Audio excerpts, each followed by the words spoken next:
नमस्कार दोस्तों, कविता Yadav YouTube channel पर आप सभी का स्वागत है।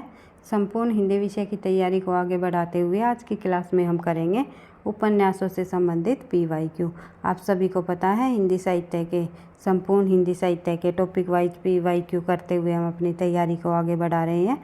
जिस भी परीक्षा में हिंदी साहित्य से संबंधित प्रश्न पूछे जाते हैं, तो NTA नेट की परीक्षा हो या फिर TGT PGT परीक्षा हो या कोई भी किसी भी स्टेट की परीक्षा हो जिसमें साहित्य से संबंधित प्रश्न पूछे जाएंगे, उन सभी के लिए ये क्लास काफ़ी मददगार साबित होगी। क्योंकि आप सभी को पता है हिंदी साहित्य की गद्य विधाओं के अंतर्गत उपन्यासों की अपनी एक अहम भूमिका। उपन्यासों से संबंधित काफ़ी सारे परीक्षाओं में प्रश्न पूछे जाते हैं। तो आज की क्लास की हम शुरुआत कर लेते हैं प्रश्न नंबर 41 से। क्योंकि हिंदी साहित्य की गद्य विधाओं के अंतर्गत हम जो है नाटक, निबंध, एकांकी से संबंधित PYQ कर चुके हैं और उपन्यास से संबंधित PYQ की भी हमने शुरुआत की थी। तो 40 प्रश्नों तक हम पहले कर चुके हैं। 41 प्रश्न को आज की क्लास में हम करते हुए आगे बढ़ेंगे। तो देख लेते हैं चाक उपन्यास की लेखिका कौन मानी जाती है। चाक उपन्यास जो की लेखिका है वो है मैत्री पुष्पा। बढ़ते हैं आगे। कठगुलाब किसकी रचना है। कठगुलाब जो रचना है वो है मुर्तला गर्ग की। और मुर्तला गर्ग से संबंधित और महत्वपूर्ण तथ्य देख लेते हैं। मुर्तला गर्ग की और अन्य रचनाएं हम देखते हैं। तो मुर्तला गर्ग की जो रचनाएं हैं वे हैं कठगुलाब एक इनका उपन्यास है। इसकी लेखिका जो है मुर्तला गर्ग है। रचना इन्होंने 1996 में की थी। कठगुलाब की अगर ये पूछ ली जाए किस सन में रचना की थी, तो 1996 में। उसके बाद इनके अन्य उपन्यास कौन कौन से हैं, तो उसके हिस्से की जो धूप उपन्यास इनका प्रमुख उपन्यास है। और सभी उपन्यास महत्वपूर्ण उपन्यास रहे हैं मुर्तला गर्ग जी के। और NTA नेट के अंतर्गत इन उपन्यासों को क्रम वाइज भी लगाने को पूछ लिया जाता है। क्रमानुसार लगाइए। तो आपको इनके सन का भी ध्यान रखना है, पहले कौन सा उपन्यास लिखा गया। अगर आपको ये जो रचनाएं हैं, जो मुख्य रचनाएं जो NTA नेट के अंतर्गत पूछी जाती है, अगर इनका सन ध्यान नहीं रहता तो आपको ये ध्यान रखना है पहले कौन सी रचना लिखी गई। जैसे कि उसके हिस्से की धूप जो है, फिर वंशज, फिर चितकोबरा, फिर अनित्य, फिर मैं और फिर है मिलजुल मन। तो इस प्रकार से इनकी जो रचनाएं हैं उनको आपको बार बार रिवाइज कर लेना है, कौन सी पहले आएगी कौन सी बाद में। बढ़ते हैं आगे। मिलजुल मन के लेखिका कौन है, तो मिलजुल मन जो रचना है वो है मुर्तला गर्ग की। उसके बाद महाभोज उपन्यास की लेखिका कौन है, तो महाभोज जो उपन्यास है वो है मनु भंडारी का। तो महाभोज उपन्यास 1979 ईस्वी में मनु भंडारी जी द्वारा लिखा गया। यह एक राजनीतिक उपन्यास है। किस प्रकार का उपन्यास है भाई, राजनीतिक उपन्यास है। एक सेकंड पे। इसका परिवेश व्यक्तिक या पारिवारिक न होकर के सामाजिक है। किस प्रकार का है, सामाजिक। और मनु भंडारी के अन्य उपन्यासों की जब हम बात करें, मनु भंडारी जी द्वारा लिखे गए और अन्य उपन्यास है वे है आपका बंटी 1971 की रचना है। उसके बाद बात करें आगे, एक इंच मुस्कान जिसे राजेंद्र यादव के साथ मिलकर लिखा गया। कई बार परीक्षाओं में इससे संबंधित भी प्रश्न पूछा जाता है, कौन सा जो इनका संयुक्त रूप से लिखा गया उपन्यास है। तो अगला प्रश्न हमारा भाई यही है। तो राजेंद्र यादव तथा मनु भंडारी द्वारा संयुक्त रूप से लिखा गया उपन्यास कौन सा है, तो जो है एक इंच मुस्कान इनका संयुक्त रूप से लिखा गया उपन्यास है। बढ़ते हैं आगे। अगला प्रश्न है हमारा, इनमें से कौन सा सहयोगी उपन्यास है, तो सहयोगी उपन्यास है एक इंच मुस्कान, जो कि राजेंद्र यादव और मनु भंडारी जी द्वारा लिखा गया। उसके बाद देख लेते हैं प्रश्न नंबर 47। आपका बंटी उपन्यास की लेखिका वो है मनु भंडारी द्वारा लिखा गया आपका बंटी उपन्यास। देख लेते हैं प्रश्न अगला। आपका बंटी उपन्यास जो लिखा है वो लिखा है मनु भंडारी ने। उसके बाद देखते हैं आगे, जिंदगी नामा किसकी रचना है, तो जिंदगी नामा जो रचना है वो कृष्णा सोबती की है। ये आप सभी को पता है, कृष्णा सोबती का प्रसिद्ध उपन्यास रहा है जिंदगी नामा। कृष्णा सोबती के दो उपन्यास, एक सूरजमुखी अंधेरे की है मैं नहीं, सूरजमुखी अंधेरे के 1972 की रचना है। और जिंदगी नामा जो है 1979 की रचना है, विशेष प्रसिद्ध रही है ये दोनों के दोनों उपन्यास। इनका आपको जो है सन भी ध्यान रखना है और इन दोनों रचनाओं का नाम याद रखना है कृष्णा सोबती जी की। बढ़ते हैं आगे। इस उपन्यास में नारी जीवन की मनोवैज्ञानिक समस्या को उबारा गया है। जो जिंदगी नामा उपन्यास है उसमें नारी जीवन की समस्याओं को उबारा गया है, और जबकि जिंदगी नामा में पंजाब की विगत जिंदगी नामा में नहीं, सूरजमुखी अंधेरे में जो रचना है उसमें नारी जीवन की समस्या को उबारा है, जबकि जिंदगी नामा में पंजाब की विगत सती की जिंदगी का ब्यौरा प्रस्तुत किया है। इन दोनों रचनाओं से संबंधित भी जो उनकी मूल विषय वस्तु है, उन रचनाओं की जो क्या विषय वस्तु रही है, तो ये भी आपको लोगों ने यहाँ पर देख ही लिया है कि सूरजमुखी अंधेरे में नारी जीवन की समस्याओं को उकेरा है, तो जिंदगी नामा में उन्होंने जो है पूरा का पूरा ब्यौरा दिया है किसका, पंजाब की विगत सती का। बढ़ते हैं आगे। अगला प्रश्न हमारा प्रश्न नंबर 50, कृष्णा शोभती की कौन सी कीर्ति सांझी संस्कृति पर है? तो सांझी संस्कृति पर कौन सी कीर्ति है निर्मला कृष्णा शोभती जी की? वो है जिंदगी नामा। बढ़ते हैं आगे।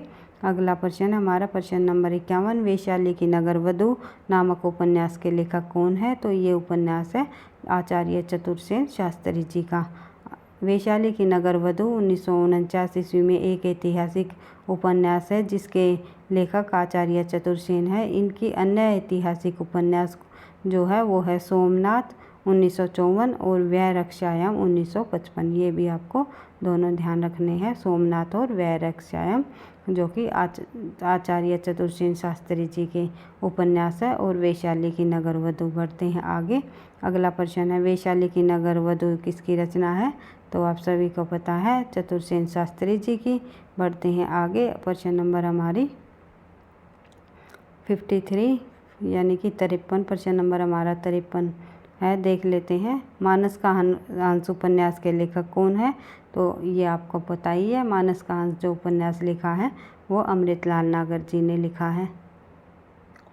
इस उपन्यास के लेखक अमृतलाल नागर है। तो मानस का हंस 1972 का जीवनी परक उपन्यास माना जाता है, जिसे तुलसीदास जी को केंद्र में रख कर के लिखा गया। यानी तुलसीदास जी के जीवन पर आधारित उपन्यास मानस का हंस अमृतलाल नागर ने लिखा। इसके अन्य जो इसके लेखक अमृतलाल नागर है, और इसके अन्य उपन्यास कौन कौन से हैं ये भी हम देख लेते हैं। शतरंज के मोरे, सात घूंघट वाला मुखड़ा, उसके बाद जो है एक दाने में सराय, खंजर नैन, करवट और पेड़िया। ये सन आपको यहाँ पर दिखाई दे रहा है, कौन सा पहले आएगा कौन सा बाद में। तो खंजर नैन जो इनका उपन्यास है वो सूरदास की जीवनी पर आधारित है। भाई सूरदास के जीवन चरित्र को दर्शाया है, और जो ये मानस का हंस है इसमें तुलसीदास जी के जीवन को दर्शाया है। ये आपको ध्यान रखना है। उसके बाद बात करें आगे अगले प्रश्न की। तो और एक लेखक हो रही है अमृत राय ने जो है अमृतलाल नागर और अमृत राय में आपको कंफ्यूज नहीं हो रहा है। अमृत राय ने जो है प्रेमचंद जी की जीवनी लिखी है, कलम का सिपाही। ये आपको ध्यान रखना है। बढ़ते हैं आगे। अगला प्रश्न हमारा प्रश्न नंबर, भाई इस उपन्यास से संबंधित और अन्य तथ्य भी देख लेते हैं, दिए हुए हैं। तो एक एक तथ्य को बिल्कुल ध्यान से पढ़ते हुए चलना है हमें, ताकि अगर कोई भी प्रश्न घुमा फिरा कर परीक्षा में पूछ लिया जाए तो आप आसानी से उसका सही आंसर कर सको।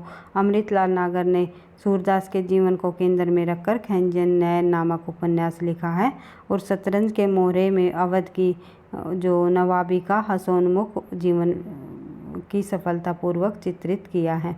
उसके बाद प्रश्न नंबर 54, इनमें से कौन सा उपन्यास जीवनी परक है? तो इनमें से जो खंजर नैन उपन्यास है वो जीवनी परक उपन्यास माना गया है। इनमें कौन सा उपन्यास राही मासूम राजा द्वारा लिखित है? तो राही मासूम राजा द्वारा लिखा गया उपन्यास है वो है आधा गाँव। तो देख लेते हैं इससे संबंधित भी अन्य तथ्य। राही मासूम राजा एक आंचलिक उपन्यासकार है। इसका आधा गांव शिया मुसलमानों की ज़िंदगी पर लिखा गया पहला उपन्यास माना जाता है, और इसमें भारत विभाजन के पहले और बाद की ज़िंदगी को उकेरा है, यानी कि उभारा है। उसके बाद इनके जो अन्य उपन्यास है, राही मासूम राजा का टोपी शुक्ला काफ़ी प्रसिद्ध उपन्यास हुआ है इसका, और ओश की बूंद सीन 75, हिम्मत, जौनपुरी, दिल एक सादा कागज़। इस प्रकार से इनके जो ये सभी प्रसिद्ध उपन्यास रहे हैं राही मासूम रजा के। आधा गाँव इनमें से किस विधा की रचना है? अभी हमने पढ़ा है ये आधा गाँव जो है उपन्यास है राही मासूम रजा की। बढ़ते हैं आगे, प्रश्न नंबर हमारे 57। टोपी शुक्ला के लेखक कौन है? तो टोपी शुक्ला के लेखक भी जो है राही मासूम रजा है। बढ़ते हैं आगे, आधा गाँव उपन्यास है। आधा गाँव उपन्यास राही मासूम रजा का है। आधा गाँव के लेखक, फिर वही प्रश्न बार बार पूछा जाता है, इसलिए ये प्रश्न जो है वेरी वेरी इंपॉर्टेंट प्रश्न है। तो आधा गाँव जो रचना है वो राही मासूम रजा की है। तो इनमें से कौन सी आंचलिक उपन्यास है? बहुत सारी परीक्षाओं में पूछे गए प्रश्न है भाई, ये केवल ये नहीं है केवल टीजीटी पीजीटी में पूछे गए प्रश्न या एनटीए नेट की परीक्षाओं में, जैसे कि रेलवे परीक्षा हुई या फिर और अन्य कोई भी साहित्य से संबंधित परीक्षा हुई, जिस भी परीक्षा में साहित्य से संबंधित प्रश्न पूछे जाते हैं उनके प्रश्नों को ही यहाँ पर लिया गया है। तो इस जो घटना चक्कर प्रैक्टिस सेट के में जो है काफ़ी अच्छे प्रश्न दिए गए हैं, पिछली परीक्षाओं में पूछे गए, और साथ साथ जो है विद सॉल्यूशन भी इनका दिया हुआ है, ताकि एक तथ्य की रिवीजन आपकी बार बार होती रहे। और आप सभी को पता है निरंतर अभ्यास ही सफलता का राज है। तो वीडियो आपको पसंद आती है, लगता है कहीं ना कहीं आपकी परीक्षाओं के लिए मददगार साबित होगा, तो प्लीज़ वीडियो को आप लाइक, कमेंट और शेयर अवश्य कर दिया करो, क्योंकि आपके लाइक और कमेंट से ही मुझे नेक्स्ट क्लास बनाने का और अधिक मोटिवेशन मिलता है। तो देख लेते हैं प्रश्न नंबर 60। इनमें से कौन सा आंचलिक उपन्यास है? आंचलिक उपन्यास आप सभी को आंचलिक उपन्यास नहीं भाई, उपन्यासकार पूछा हुआ है, तो हमें थोड़ा सा ध्यान से धीरे धीरे प्रश्नों को थोड़ा सा पढ़ना है, समझना है कि पूछा क्या गया है। नहीं को भी आपको ध्यान रखना है, कई जो प्रश्नों में नहीं पूछ लिया जाता है तो हम इस नहीं को नहीं देखते, तो डायरेक्ट आंसर लगा देते हैं, तो हमारा गलत हो जाता है। तो इसलिए मैं आपको बार बार कहती हूँ कि प्रश्नों को ध्यान से पढ़ लेना और पाठ्यक्रम को समझ लेना ही जो है आपकी जो इस भी परीक्षा की आप तैयारी कर रहे हो, तो आधी सफलता तो आपको वहीं से मिल जाएगी। तो देख लेते हैं इनमें से कौन सा आंचलिक उपन्यासकार है। तो आंचलिक उपन्यासकारों में शामिल है राही मासूम रजा, और प्रथम आंचलिक उपन्यासकार माना जाता है फणीश्वर नाथ रेणु को, जिनकी जो आंचलिक उपन्यास है मैला आंचल। बढ़ते हैं आगे, निम्नलिखित में से कौन सा उपन्यासकार एक आंचलिक उपन्यासकार के रूप में परिचित है? तो राही मासूम रजा। एक सेकेंड भाई,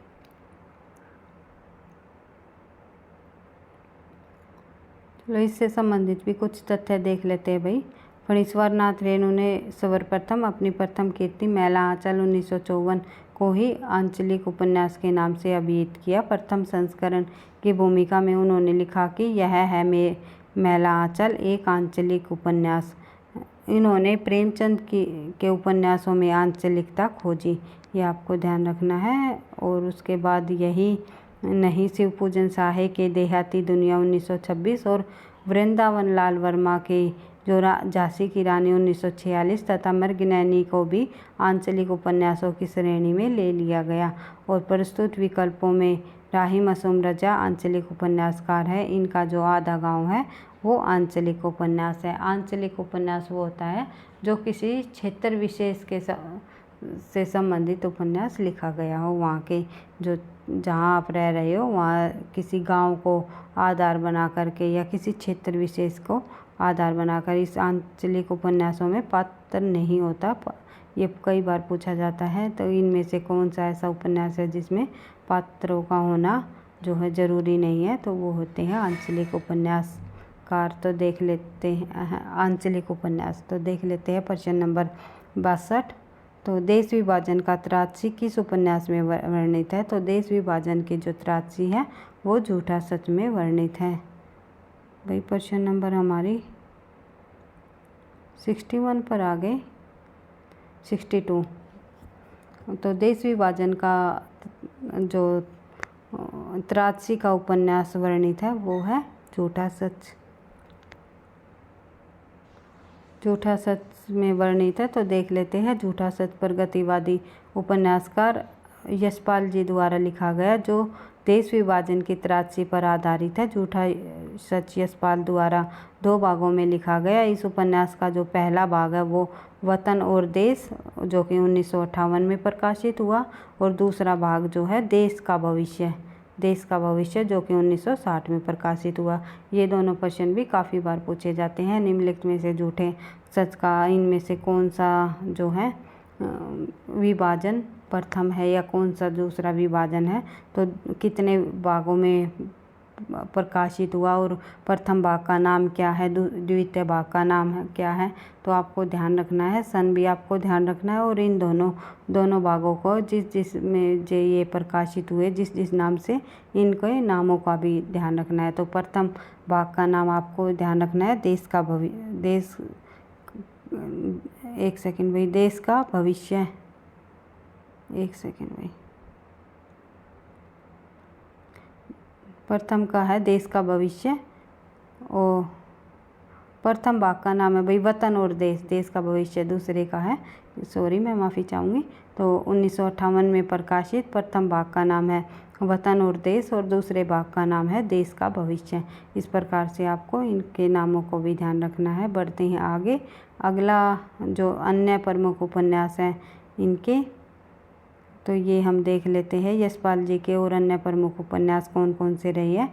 पार्टी कामरेड, दादा कामरेड, देशद्रोही मनुष्य के रूप में, अमिता, दिव्या इनका काफ़ी प्रसिद्ध उपन्यास रहा हुआ है भाई। तेरी मेरी उसकी बात, ये भी प्रसिद्ध है। तो अगला प्रश्न हम देख लेते हैं झूठा सच उपन्यास के लेखक कौन है, तो झूठा सच उपन्यास के लेखक जो है यशपाल जी हैं। बढ़ते हैं आगे।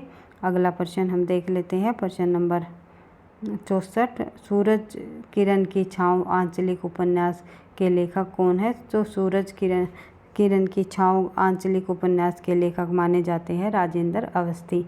सूरज किरण की छाँव आंचलिक उपन्यास जो है राजेंद्र अवस्थी का पहला उपन्यास माना जाता है। यह एक आंचलिक उपन्यास है।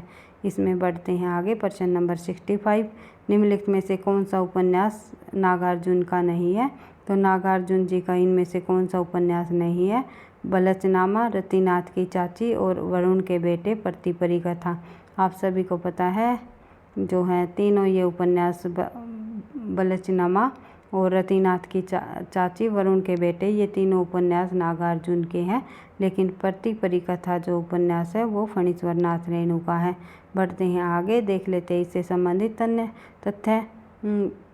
प्रतिपरी कथा नागार्जुन का उपन्यास नहीं बल्कि फणीश्वर नाथ रेणु जी का उपन्यास माना जाता है। शेष उपन्यास नागार्जुन के हैं कौन कौन से। नागार्जुन का पहला उपन्यास रतिनाथ की चाची 1948 में प्रकाशित हुआ।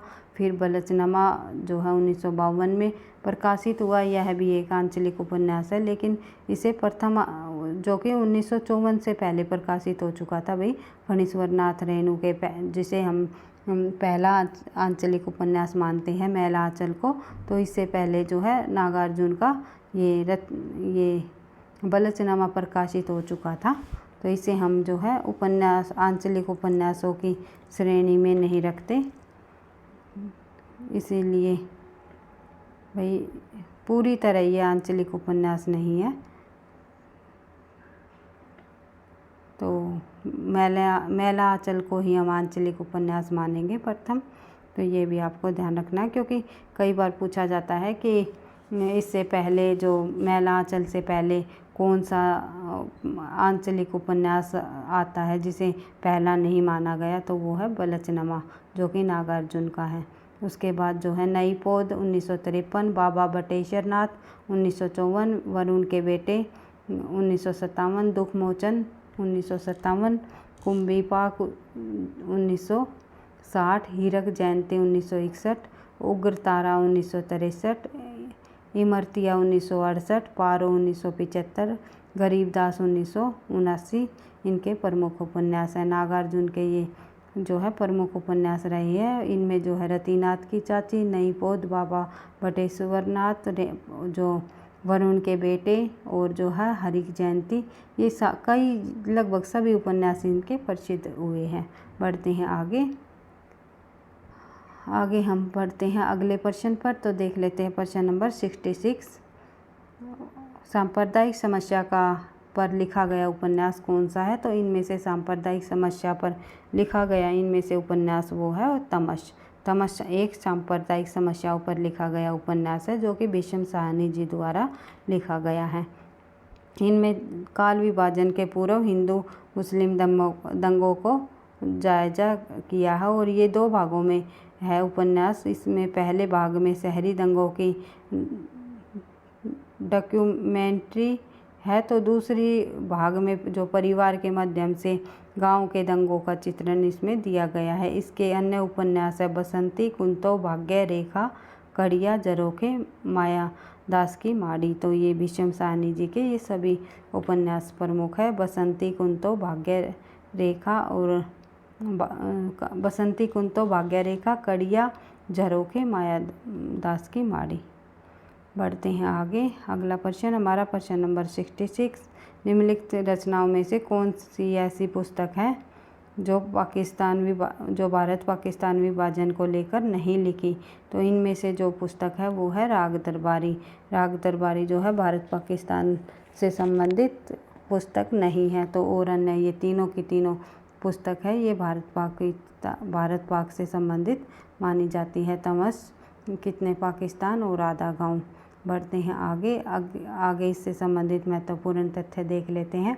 भारत पाकिस्तान विभाजन को लेकर राग दरबारी पुस्तक नहीं लिखी और यह जो प्रसिद्ध पुस्तक है व्यंग्य उपन्यासकार श्री लाल शुक्ल की है। तो राग दरबारी के उपन्यासकार कौन है? श्री लाल शुक्ल। ये भी आपको ध्यान रखना है। एक सेकंड भाई। उसके बाद जो भीष्म साहनी जी की जो तमस है वो भी भारत पाकिस्तान के विभाजन पर आधारित है। और राही मासूम रजा द्वारा रचित आधा गाँव भी और कमलेश्वर जी द्वारा रचित कितने पाकिस्तान, ये तीनों की तीनों रचनाएं हैं भारत पाक विभाजन को लेकर लिखी गई रचनाएं हैं। उसके बाद बात करिए आगे प्रश्न नंबर 78। सॉरी भाई 68 नहीं 68। तो देख लेते हैं निम्नलिखित में से किस उपन्यास का कथानक भारत पाक विभाजन से संबंधित नहीं है? तो इसमें है कर्म भूमि। ये तीनों के तीनों जो है इनके कथानक जो है भारत पाक से विभाजन से संबंधित है। झूठा सच, जिसका जो प्रथम भाग वतन का देश और दूसरा भाग जो है देश का भविष्य 1960 में आया। बढ़ते हैं आगे देख लेते हैं इससे संबंधित और अन्य तथ्य। कर्म भूमि 1932 उपन्यास में प्रेमचंद जी द्वारा लिखा गया भारत पाकिस्तान विभाजन पर आधारित नहीं बल्कि इनमें नागरिक और ग्रामीण दोनों जीवन धाराओं पर आधारित यथार्थवादी राजनीतिक चित्रण वाला उपन्यास माना गया है। और ये जो सभी उपन्यास है भारत पाक विभाजन पर आधारित उपन्यास है। उसके बाद बात करें आगे भारत पाक और पुण्य के चिरंतन नैतिक प्रश्नों को किस उपन्यास में प्रस्तुत किया है? तो ये इसका हमारा सही आंसर हो जाएगा चित्रलेखा में। उसके बाद देख लेते हैं अगला प्रश्न। चित्रलेखा जो उपन्यास है वो भगवती चरण वर्मा जी का है। तो देख लेते हैं इससे संबंधित महत्वपूर्ण तथ्य। चित्रलेखा भगवती चरण वर्मा की औपन्यासिक कीर्ति है और भगवती चरण वर्मा को उपन्यासकार के रूप में प्रतिष्ठित करने वाला उनका उपन्यास चित्रलेखा है। और इसमें पाप पुण्य के चिरंतन नैतिक प्रश्न को प्रस्तुत किया है। और इसके अन्य उपन्यास कौन कौन से हैं? पतन, 3 वर्ष, टेढ़े मेढ़े रास्ते, आखिरी दाव, भूले बिसरे चित्र, रेखा, सीधी सच्ची बातें और सभी नचावत राम गोसाई। ये सभी उपन्यास जो है भगवती चरण वर्मा जी के प्रसिद्ध उपन्यास है। बढ़ते हैं आगे प्रश्न नंबर हमारा 70। चित्रलेखा किसकी औपन्यासिक कीर्ति है? तो अभी हमने पढ़ी थी भगवती चरण वर्मा जी की।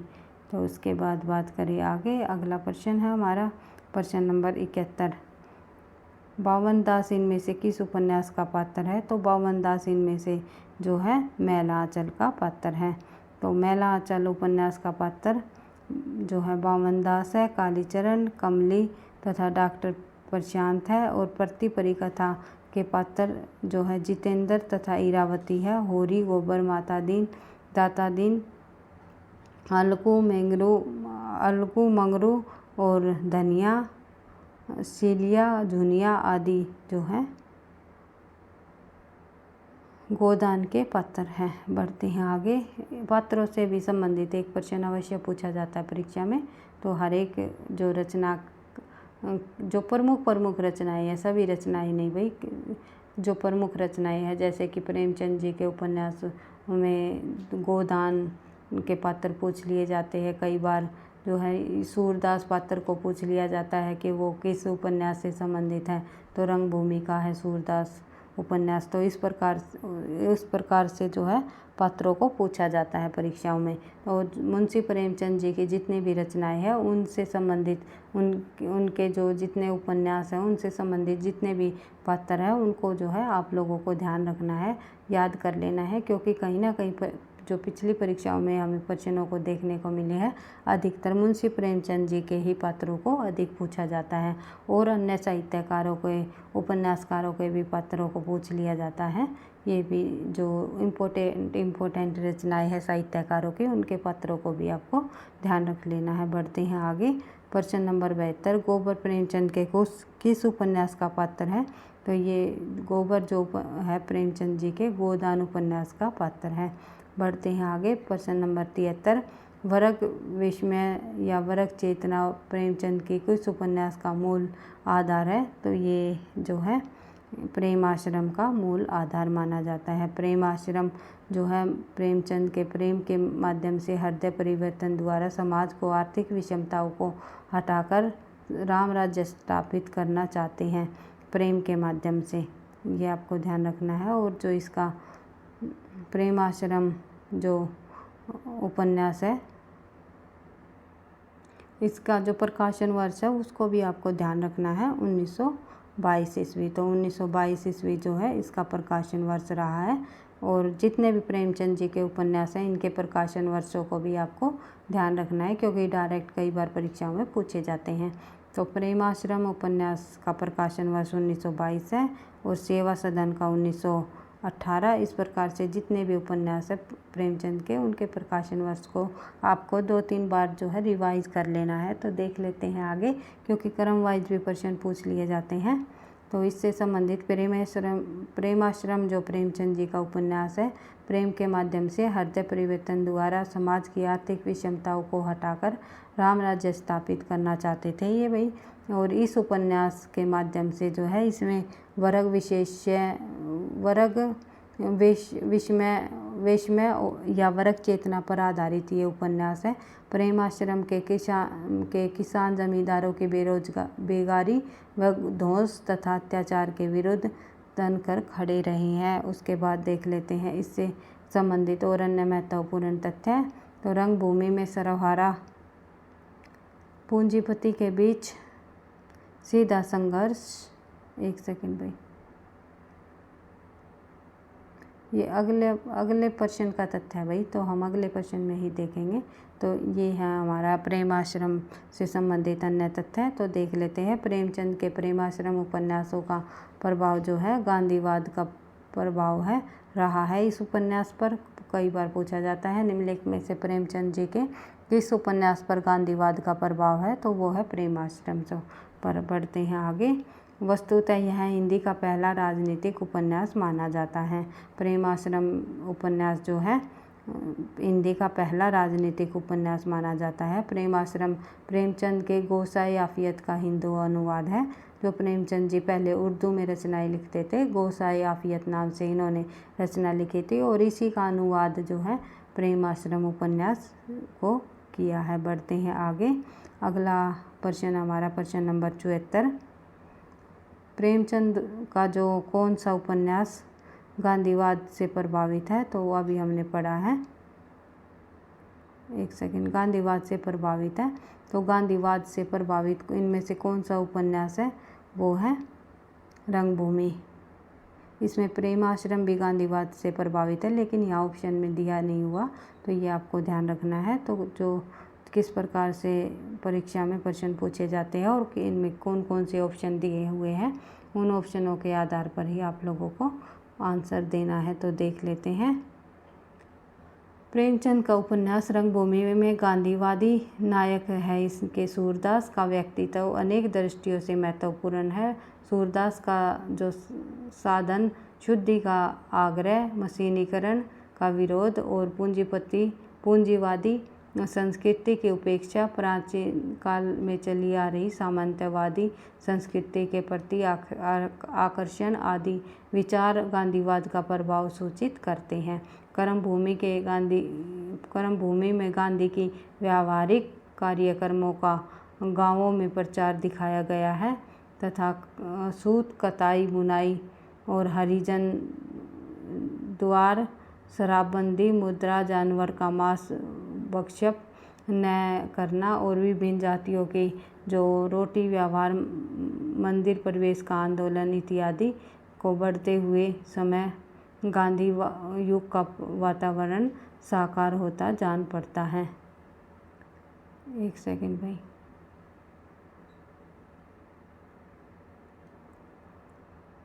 इसके बाद प्रेमचंद जी के गोदान के उपन्यास की बात करें तो गोदान में आकर प्रेमचंद समाजवाद की ओर कदम बढ़ाते हुए दिखाई देते हैं, लेकिन जो गांधीवाद तत्व प्रेमचंद के व्यक्तित्व से विलुप्त नहीं हुआ। अतः स्पष्ट है कि प्रेमचंद का जो उपन्यास है रंगभूमि गांधीवाद से प्रभावित है। तो आंसर हमारा हो जाएगा। इस प्रकार से बढ़ते हैं हम अपने अगले प्रश्न पर, तो देख लेते हैं। उर्दू उपन्यास चौगाने हस्ती का हिंदी रूपांतरण कौन सा है? तो उर्दू उपन्यास जो है चौगाने हस्ती का हिंदी रूपांतरण माना जाता है रंगभूमि को। रंगभूमि इसका हिंदी रूपांतरण है। बढ़ते हैं आगे। प्रश्न नंबर 81। प्रेमचंद का एक सशक्त उपन्यास गोदान है, तो यह एक जो है सामाजिक उपन्यास माना जाता है। देख लेते हैं भाई। एक सेकंड भाई, हमने कुछ प्रश्नों को यहाँ पर छोड़ दिया है, तो देख लेते हैं। यहीं से शुरुआत कर लेते हैं प्रश्न नंबर 76 से। सूरदास किस उपन्यास का पात्र है? तो सूरदास रंगभूमि का पात्र है। सूरदास प्रेमचंद के किस उपन्यास का पात्र है? तो रंगभूमि का। तो चौगाने हस्ती नामक उर्दू उपन्यास प्रेमचंद की हिंदी में किस नाम से लिखा था? चौगाने जो हस्ती है ये रंगभूमि नाम से लिखा था। ये हम पढ़ चुके हैं। देख लेते हैं आगे। अगला प्रश्न हम यहीं से शुरू करेंगे भाई। प्रश्न संख्या हमारी 81। प्रेमचंद का एक सशक्त उपन्यास कौन सा है? तो ये है जो सशक्त उपन्यास गोदान, वो किस प्रकार का है? ये एक जो है सामाजिक उपन्यास माना जाता है। प्रेमचंद जी द्वारा रचित गोदान उपन्यास जो है प्रेमचंद जी का अंतिम और श्रेष्ठ सामाजिक उपन्यास माना जाता है। यह उनकी प्रौढ़तम कीर्ति है। ये इनके द्वारा लिखा गया प्रौढ़तम कीर्ति मानी जाती है। पूर्ण कीर्ति भी मानी जाती है। ये भी आपको ध्यान रखनी है। इसके बाद जो इन्होंने उपन्यास लिखा था मंगलसूत्र, जो कि इनका अधूरा उपन्यास रह गया था। तो देख लेते हैं, क्या पता इन्हीं तथ्यों में ये तथ्य दिया हुआ हो। तो देख लेते हैं। तो गोदान उपन्यास में प्रेमचंद का संपूर्ण समेट कर केंद्रीयभूत हो गया था। संपूर्ण जीवन का अनुभव जो सिमट कर जो है केंद्रीयभूत हो गया था। और होरी उपन्यास का नायक है, जो गोदान उपन्यास का जो नायक है वो होरी नायक है, आप सभी को पता है। उसके बाद यह किसानों का प्रतिनिधि है और धर्म के ठेकेदारों, छोटे बड़े महाजनों और जमींदारों के जाल में उलझा हुआ मर्यादावादी किसान घिसते घिसते मजदूर हो जाते हैं और पिसते पिसते शव। इस प्रकार से इस उपन्यास में बताया है। तो दूसरी ओर सभ्य नागरिक समाज की स्थिति में सामाजिक उत्थान के लिए आशाप्रद नहीं है। तो इस प्रकार से बढ़ते हैं आगे अगले प्रश्न पर। प्रश्न नंबर 82। निम्नलिखित उपन्यासों में प्रेमचंद जी का अंतिम उपन्यास कौन सा माना जाता है? तो प्रेमचंद जी का अंतिम पूर्ण उपन्यास जो है गोदान को ही माना जाएगा, जो कि प्रकाशन वर्ष रहा 1936। बढ़ते हैं आगे। प्रश्न नंबर हमारी 83। प्रेमचंद जी द्वारा लिखा गया उर्दू में लिखा गया उपन्यास जो है किस उपन्यास? बाज़ारे हुस्न जो उर्दू में लिखा गया उस उपन्यास का हिंदी रूपांतरण क्या है? तो सेवा सदन। सेवा सदन बाज़ारे हुस्न का हिंदी रूपांतरण उपन्यास माना जाता है। प्रेमचंद जी जो पहले भाई उर्दू में लिखते थे, फिर बाद में हिंदी में लिखने लग गए। तो उन्होंने अपने जितने भी उपन्यास उर्दू में लिखे हुए थे उन्होंने हिंदी में अनुवाद भी किया है किसी और नाम से। बढ़ते हैं आगे, देख लेते हैं। प्रेमचंद जी द्वारा लिखा गया उपन्यास पहला हिंदी उपन्यास सेवा सदन इनका पहला हिंदी उपन्यास माना जाता है, और जिसे वह स्वयं प्रेमचंद के हिंदी का बेहतरीन नावल भी कहते हैं। और यह उनके उर्दू उपन्यास का बाज़ारे हुस्न जो 1914 का हिंदी रूपांतरण है, यह भारतेंदु युग से चली आ रही वैचारिक समस्याओं, दहेज प्रथा, अनमेल विवाह, वेश्यावृत्ति आदि का प्रथम रचनात्मक रूपांतरण भी है। और वस्तुतः यह आर्य समाज की जो सुधारवादी संरचना के समांतरण साहित्यिक रचना थी। और चूँकि यह उपन्यास बाज़ारे हुस्न हिंदी का रूपांतरण है, इसलिए स्पष्ट है कि इनकी समस्या में वैश्या जीवन की ही समस्या हमें देखने को मिलती है। बढ़ते हैं आगे, प्रश्न नंबर 84 गोदान उपन्यास। गोदान उपन्यास जो है किस प्रकार का उपन्यास है? तो ये एक यथार्थोन्मुख आदर्शवादी उपन्यास माना जाता है। जीवन के अंतिम दिनों में प्रेमचंद की आदर्शवादी जो आस्था हिल उठी थी। सेवा सदन से लेकर गोदान तक आते आते भीतर ही भीतर उनके जो है विचारों में क्रांतिकारी परिवर्तन हो चुके थे।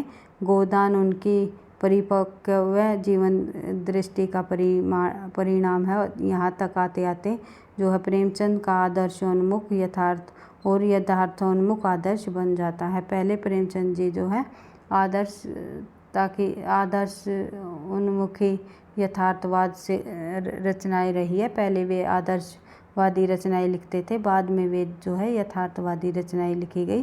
धीरे धीरे जो है आदर्श को अपनाते हुए उन्होंने जो है यथार्थ की तरफ अपना मुख मोड़ लिया था, इसलिए उनकी रचनाओं को आदर्शोन्मुख यथार्थवादी कहा जाता है। बढ़ते हैं आगे, अगला प्रश्न हमारा प्रश्न नंबर 85 निम्नलिखित में से जो है प्रेमचंद के उपन्यासों की रचना वर्ष व सिलसिलेवार क्रम में सजाइए। यानी इनके प्रकाशन वर्ष के अनुसार हमें इनको लगाना है, तो क्रमानुसार लगाना है। तो देख लेते हैं पहले कौन सा आएगा, फिर उसके बाद कौन सा आएगा, फिर कौन सा आएगा। तो सबसे पहले हम लिखेंगे सेवा सदन को, क्योंकि सेवा सदन इनका पहला हिंदी उपन्यास माना जाता है जो कि 1918 में प्रकाशित किया। फिर उसके बाद जो है लिखेंगे हम गोदान को। तो गोदान जो है इनका 1936 का उपन्यास है, 1936 में लिखा गया। उसके बाद जो है इनका गबन उपन्यास, सॉरी भाई पहले आंसर हो जाएगा हमारा, पहले हम गबन को लिखेंगे क्योंकि गोदान तो इनका अंतिम पूर्ण उपन्यास माना जाता है। भाई थोड़ी ध्यान नहीं रहा, तो गबन का जो समय है वो देख लेते हैं एक बार। 1931 गबन उपन्यास का जो समय है वो है 1931। भी पहले सेवा सदन आएगा 1918, फिर आ जाएगा गबन 1931, फिर आ जाएगा गोदान 1936 का, जो कि इनका अंतिम पूर्ण उपन्यास माना जाता है। इसके बाद ही इन्होंने 1936 में मंगलसूत्र की भी रचना की थी, जो कि इनका अधूरा उपन्यास था। तो इनके उपन्यासों के प्रकाशन वर्ष को भी हम जो है सभी प्रकाशन वर्ष को एक बार से ध्यान से देख लेते हैं। तो सेवा सदन 1918, ये आपको लोगों को याद कर लेने हैं बिल्कुल। वरदान जो है 1921, प्रेमाश्रम 1922, रंगभूमि 1925, कायाकल्प 1926, निर्मला 1927, प्रतिज्ञा 1929, गबन 1931, कर्मभूमि 1932 और जो है गोदान 1936। फिर जो है मंगलसूत्र इनका अधूरा उपन्यास रह गया, अपूर्ण उपन्यास माना जाता है। पूछा जाता है निम्नलिखित में से मुंशी प्रेमचंद जी का अपूर्ण उपन्यास कौन सा माना जाता है। तो निम्नलिखित उपन्यासों को कालक्रमानुसार सही विकल्प में चिन्हित कीजिए। तो इसका सही आंसर हो जाएगा हमारा प्रेमाश्रम। प्रेमाश्रम 1922, फिर है गबन अभी हमने देखा था 1931, फिर है कर्मभूमि, जो कि कर्मभूमि का जो समय है वो है इसके बाद गबन के बाद जस्ट बाद ही है 1932, फिर उसके बाद है गोदान 1936। ये आपको ध्यान रखना है। बढ़ते हैं आगे। अगला प्रश्न है हमारा, मंगलसूत्र शीर्षक से लिखा गया अधूरा उपन्यास के लेखक कौन माने जाते हैं? तो मुंशी प्रेमचंद जी का उपन्यास है। बढ़ते हैं आगे। इनमें से कौन सी सा उपन्यास प्रेमचंद जी का नहीं है? तो इनमें जो है गोदान 1936 की रचना है। प्रेमचंद जी का सेवा सदन 1918। बार बार इनको रिवाइज करने से आपको ये याद हो जाएंगे भाई, इसीलिए मैं बार बार एक तथ्य को बार बार रिपीट करती हूँ। और करम भूमि 1932। और जो शेखर एक जीवनी है ये प्रेमचंद जी का नहीं बल्कि अज्ञे जी का उपन्यास है। इससे संबंधित और अन्य तथ्य देख लेते हैं भाई। शेखर एक जीवनी अज्ञे जी का उपन्यास है। शेष उपन्यास प्रेमचंद जी के उपन्यासों को दर्शाया है यहाँ पर। और हिंदी उपन्यासों की विकास यात्रा में शेखर एक जीवनी एक नए मोड़ का प्रतीक माना जाता है। इनमें जो है नवीन मनोविश्लेषणवादी पद्धति को अपनाया है। उसके बाद आगे बढ़ते हैं अगले प्रश्न पर, जो यह एक खास ढंग का रोमांटिक उपन्यास माना जाता है। प्रश्न नंबर हमारी 89 देख लेते हैं भाई। प्रतिज्ञा उपन्यास के लेखक कौन है? तो प्रतिज्ञा उपन्यास के लेखक मुंशी प्रेमचंद जी है। प्रतिज्ञा उपन्यास के लेखक मुंशी प्रेमचंद जी है। यह एक सामाजिक उपन्यास है। इसमें विधवाओं और अछूतों का प्रश्न उठाया है। इस उपन्यासों के साथ में प्रेमचंद ने एक और उपन्यास निर्मला भी लिखा है। और उसके बाद निर्मला में जो है दहेज की कुप्रथा और अनमेल विवाह का भीषण परिणाम हमें देखने को मिलता है। ये भी जो है इसमें दहेज प्रथा और जो है सबसे ज़्यादा अनमेल विवाह को इसमें दर्शाया है। आई होप आप लोगों ने प्रेमचंद जी के जो मुख्य उपन्यास है आप लोगों ने पढ़ ही रखे होंगे, जैसे कि गोदान हुआ और जैसे कि निर्मला हुआ आदि। ये बहुत सारे ये प्रमुख उपन्यास ऐसे हैं जहाँ से हमेशा ही परीक्षाओं में प्रश्न पूछे जाते हैं। चाहे कोई भी परीक्षा हो जिसमें साहित्य से संबंधित प्रश्न पूछे जाएंगे, सभी परीक्षाओं में आपको ये प्रश्न देखने को मिलेंगे। तो प्रश्न नंबर 90 पर हम आ गए। आज की क्लास में बस इतने ही प्रश्नों को करेंगे, क्योंकि अधिक करेंगे और अधिक वीडियो लंबी हो जाएगी तो आप लोग भी परेशान हो जाते हो, तो मुझे पता है। तो देख लेते हैं आज का अंतिम जो हमारा उपन्यासों से संबंधित प्रश्न है। फिर एक क्लास और रख लेंगे भाई, थोड़ी लंबी रख लेंगे, मैराथन क्लास रख लेंगे। फिर उपन्यासों के प्रश्नों को हम कंप्लीट ही कर लेंगे। तो देख लेते हैं वीरांगना नामक उपन्यास के रचयिता। तो वीरांगना नामक उपन्यास के रचयिता है रामनरेश त्रिपाठी जी।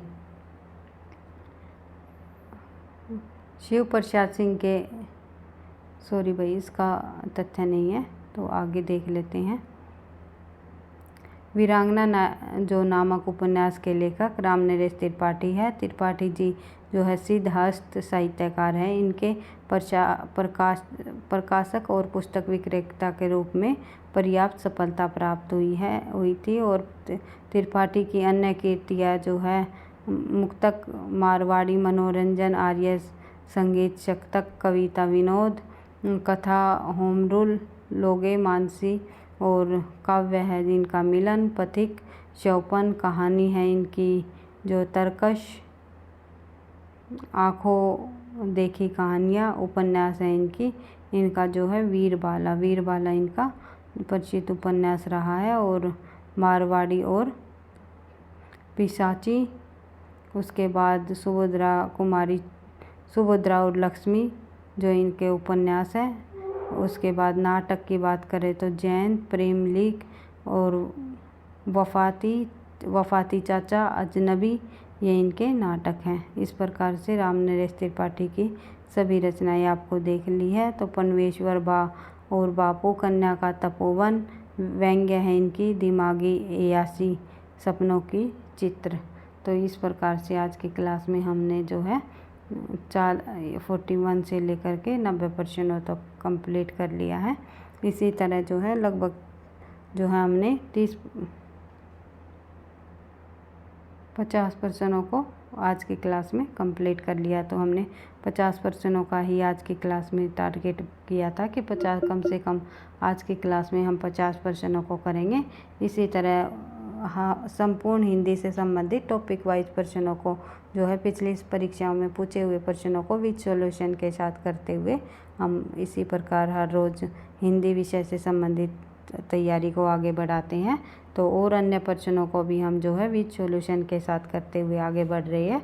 संपूर्ण हिंदी से साहित्य से संबंधित आपको हिंदी के प्रश्नों से संबंधित प्लेलिस्ट मिल जाएगी। उसमें आपको देखने को मिलेंगे संपूर्ण हिंदी से साहित्य से संबंधित जो प्रश्न है, आपको टॉपिक वाइज प्रश्न वहाँ पर आपको नहीं देखने को मिलेंगे, बल्कि संपूर्ण हिंदी से संबंधित प्रश्न देखने को मिलेंगे, जो कि हमारी 1000 प्रश्नों की जो श्रृंखला की सीरीज चली हुई है, जिसमें हम जो है लगभग जो है 700 के लगभग प्रश्नों को हम वहाँ पर कर चुके हैं।